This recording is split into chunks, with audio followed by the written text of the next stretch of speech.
learning about a key individual in medieval Europe known as William the Conqueror.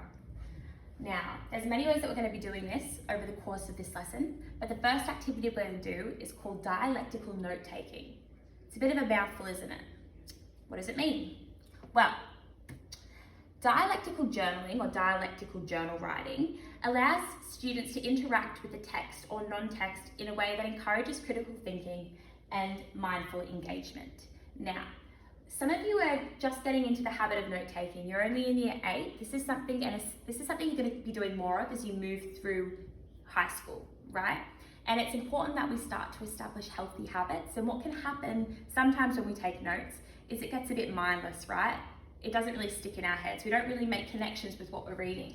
So dialectical journaling is a way that we can make deeper connections with what we're reading instead of just kind of mindlessly writing it out. All right, so this is a way that we're going to think about the information that is being presented to us in the text. All right, so dialectical journaling is a two-step process. All right, it involves drawing a line.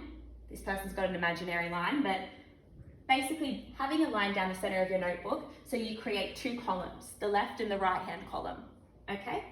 The left-hand side of the page is the textual evidence side of the page. Now, this is the information that you would ordinarily take down when you're writing notes about a particular subject, okay? It's the information, it's the text. It could be a quote, a fact, or a statistic. And it's important that we write these down, but what's more important is that we remember what we write down, okay? Or this writing has an influence on us. So this is what the right side of the page is all about, okay? So you can see here, we've got this side of the page and the right side of the page. Now the right side of the page is your personal interaction. It's your response that you have, it's the connection you make to that piece of textual evidence, okay? It's a bit of a confusing thing, but it's asking for your own opinion or for you to think critically about the information that you've just written down. So an example is on this side, we have this beautifully neat student writing notes about the history of the Vietnam War. Okay, so here on our left-hand side, we've got the textual evidence, and on the right-hand side are their responses to this evidence. Okay, so for example, this is an extract. Buddhism was the main religion in Vietnam. They believed in karma and held a great respect for nature. Okay, this has driven this student to ask a question. Okay, she's engaging with this piece of evidence. She asks, or he, or they, how did the Buddhist religion affect Vietnamese civilians and their view on the war with America? Okay, that's a great question, okay? So you can see how they're making deeper connections. All right, so your personal response on the right-hand side can look like you're asking a question. It could be that you're analysing or describing and explaining the various parts of what you've just read. You're going into greater detail. Okay, it could be your own personal response, something that doesn't jive well with you, as if it's something that's quite harsh for you to react to, maybe you want to put that in.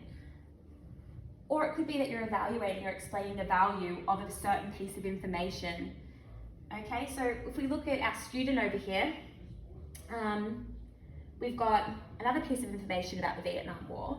America got involved in 1954 and stayed involved until 1975. This student's response was, I don't understand why we stayed, so it's an American student, why we stayed involved for so long if we knew that we were not going to win and if we were aware of the horrific things going on. So that's interesting, they're really making a connection to that writing there. Okay, so I want us, before we break off into our groups, I want us to really think about our own information that we'll be digesting. So this was about medieval Europe and it was taken from the History Channel.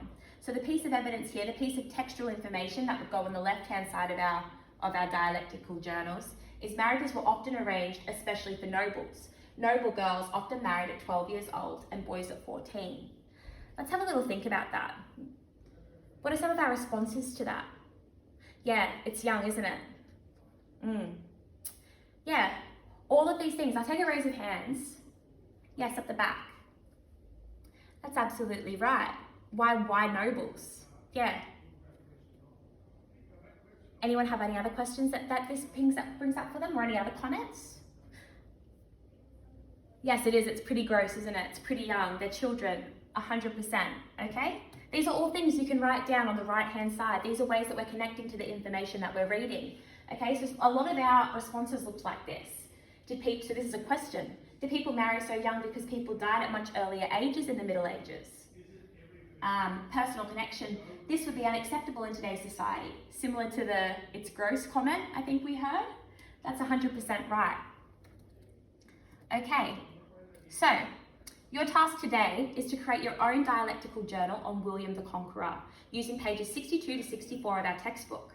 Okay, now I want to see on a 5 to 5 how confident we are in attempting this task. All right, and be honest.